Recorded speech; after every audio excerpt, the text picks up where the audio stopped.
This is part 3 of instructions in energetic abilities. I took a pause between part 2 and part 3 because I wanted to give you time to watch part 1 as well as part 2. I don't want to rush this series. And I made a video, a very short one, telling you not to be like Uriah, Bathsheba's husband, whom Bathsheba betrayed and set up to be killed. Now look, energetic abilities are just your natural spirit abilities as a human being. Just like with physical abilities, some people are better in running. For example, people from Kenya or from other parts of Africa, they're very athletic in their legs, they can run good. Others are better in swimming. So just as with physical abilities, you have people who are specialized in one field and not so much in another, the same is with energetic abilities. Okay, so don't begin to compare how you operate with your spirit abilities with how someone else does it, because even though you both have spirit abilities, they may be specialized or they may be better in something else than you. Okay, so don't go into that comparison trap. Another thing here. In this video, I want to tell you that using energetic abilities should not be icing on a cake, so something you do when problems arrive. Just like praying, which is a spiritual thing. You shouldn't just pray just because something bad happened or when you want something. If you only pray when you want something, or you only pray when something bad is happening, then you are in trouble already. So using energetic abilities should be a daily practice. Now you use your physical abilities every day. Since you were a little baby, you fell a lot. You fell a lot while trying to walk, and eventually you walked. You learned how to use the bathroom, you learned how to eat, how to brush your teeth, you learned how to take a shower, how to put on your clothes. You've learned a lot of stuff. So you use your physical abilities every day. That's obvious, else you can't live. You should also use your energetic abilities every day. Think about it this way. Let's say you're sitting on a bench outside reading a newspaper, or you're stuck in your mobile phone like most people that you'll encounter in public in the Western world today, they're stuck in their mobile phones. Let's say you're sitting there, you're stuck in a mobile phone, or you're reading a newspaper. In any case, you're totally focused on the data you're consuming. And suddenly, someone puts a knife at your neck and tells you to hand over your wallet. That is an unfolding of something. That individual will put a knife on your neck. He is operating in jealousy and envy, and he saw you and he perceived you. It can be a she also, but I'm going to use the he now. He perceived you as someone with wealth. And because his perception of you triggered anger inside of him, he now decided to dump that anger on you by taking away what he perceives wealth from you. Now, that he was filled with jealousy and envy, that has nothing to do with you. You couldn't help it. It's not your fault. You can't be blamed for it. Nevertheless, he's still walking around seeking to dump his trash on someone else. If you are sitting at a bench, the only way you can put a knife at your throat is to approach you. So one way or the other, he came near you physically. The fact that you didn't know that someone approached you physically was because you were distracted in your mobile phone or in the newspaper. So if you have energetic abilities and you learn how to use your inner radar as a spirit being, you can sense when someone is watching you with a negative intention. It can be, for example, that maybe you're not sitting on a bench reading a newspaper, but hold on, yes, okay. It can be that you're in the bus, sitting in the back, and suddenly you feel as if someone is scratching you on your cheek. And then you touch your cheek and there's nothing there. And then you look around the bus, because remember you sit all the way in the back, and everyone's looking in front of them. But the bus wasn't driving at the time. The bus stopped for a red traffic sign. And then you look outside and you see that at your left, there is this elderly lady in another car looking angry at you. She's projecting kinds of energetic trash on you.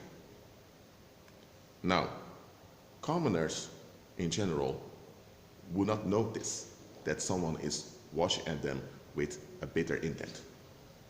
But the bitter intent will manifest later on in sickness or in disease or whatever. But you, because you walk by faith, because you learned to be sensitive to your radar has developed, the sensors of your radar are so strong that when someone even looks in your direction, meditating actively, you already sense it on your body. When you operate in your energetic abilities and the sensors of your radar are so strong, nobody can come near you with any negative intention without you noticing it. For example, I used an example before. Let's say you get a phone call. Now normally when you get a phone call, you see the number. If it's a private number, I wouldn't recommend you to pick it up. Unless, for example, you called someone from the taxation service and it's their custom to call people with a private number, and you know they're going to call you back. Okay, then you can think, okay, maybe this is someone from the taxation service. But apart from that, I wouldn't recommend anyone picking up a private number. But okay, let's say someone calls and you can see the number. You look at the number quickly, you see, oh, it's not a mobile phone, it's a landline. And you're about to pick it up, but suddenly you feel as if life is leaving your body. This dying sensation comes over you. What's going on? The sensors of your radar are so strong that even though those individuals are not near you, you sense that there is a bad intention that will harm you at the other side of the line. So what do? You don't pick it up. If later they leave a voicemail and you hear it's some debt collector or maybe someone from the court or whoever it is, you send an email to them. The moment you felt that sensation coming over you, that was a warning sign, don't pick up the phone. Now look, your radar is limited. It is.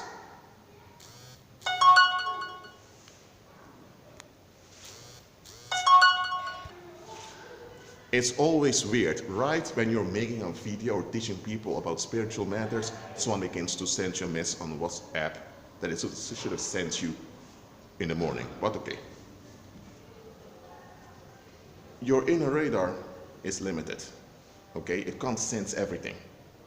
When you walk by faith in the strength of the Holy Spirit will inform you about things that your inner radar can't sense. It doesn't mean you shouldn't use your inner radar. You should. You should pay attention to it, but you don't rely on your inner radar, but you use it in daily life. Don't you know that there are people who passed away? They became victims of homicide or victims of accidents or sickness.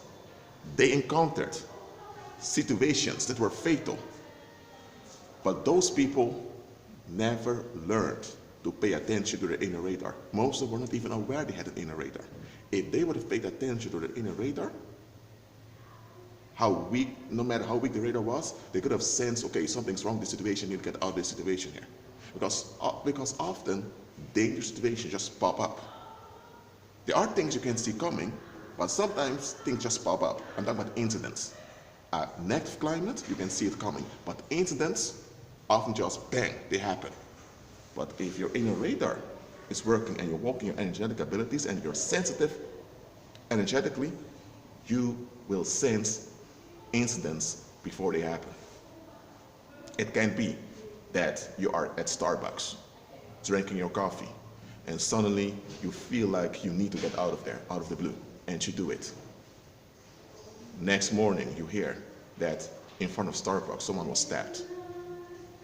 What happened here? I moved myself over here.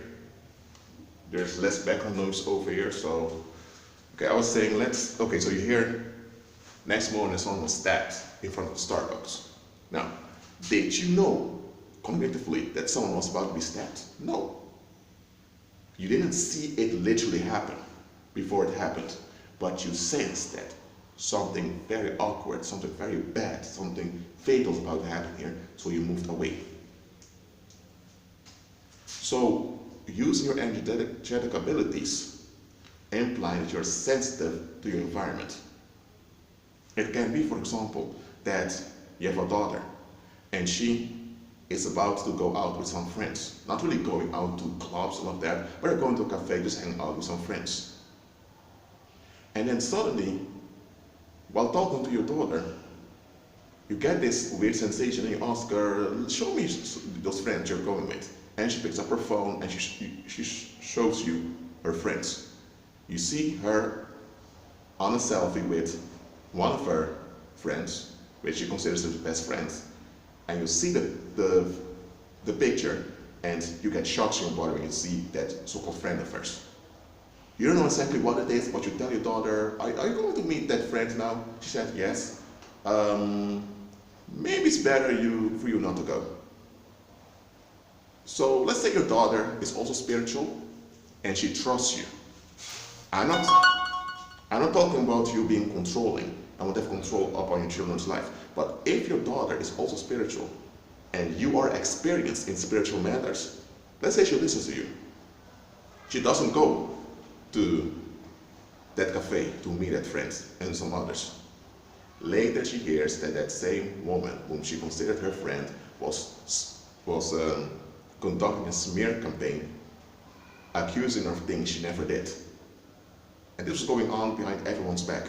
And that same woman was conducting smear campaigns on many other people also. You see what's going on now? Because you're energetically sensitive, you sense things ahead of time. Now look, it's not only bad things you will sense. It can be, for example, that for some reason you decide that you want to do more in life. And you remember this old friend of yours who gave you a business card of a painter. So you decide, you know what, let me check out this painter is, spontaneously. Because you have some cash and you want to spend it. So you think, okay, I may ask if the painter has some arts, just checking out how the painter is. And at the time, that painter was going through a financial difficulty. He was about to be kicked out of his apartment, but then suddenly your phone call came in. You were willing to purchase some things, and he was very happy. Because now, the money you were willing to spend on him was exactly the money he needed to pay his rent so he wouldn't be kicked out. So, being energetically sensitive also implies that you will sense opportunities, you will sense moments. It can be, for example, that you're in a public transport or at the airport and you just want to connect with people at the airport. Then there's this individual sitting there. You think, wait, this individual has a kind of vibration. That may be true, but you sense in yourself, don't talk to this individual. And you don't do it. But let's say you feel this weird sensation, don't talk to this individual, but you still do it, think, oh, this is Satan trying to lure me into isolation of that. But okay, let's say that you do talk to the individual.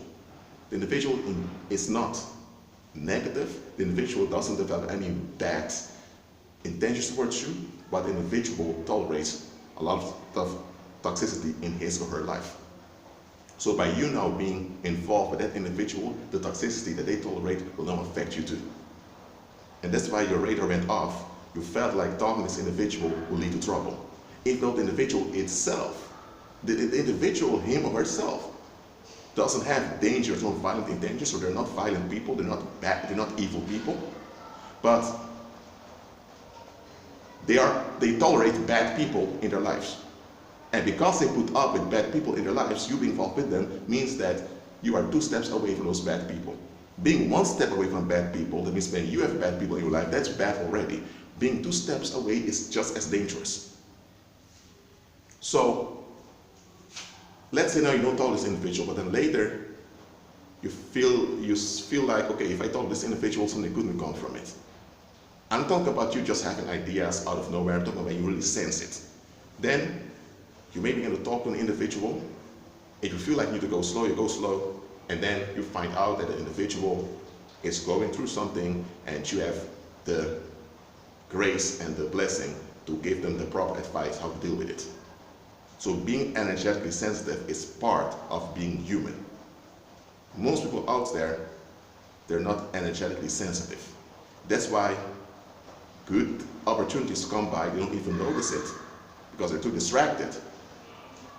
Or negativity unfolds and they're not even aware the negativity is unfolding until it's way too late. So learn to be energetically sensitive. One thing before you do that, be renewed in your mind. For faith, all manners of relief seeking. Because listen, there are also pagans who are energetically sensitive. But because they're stuck in this dualistic thinking, evil spirits can still use them from time to time.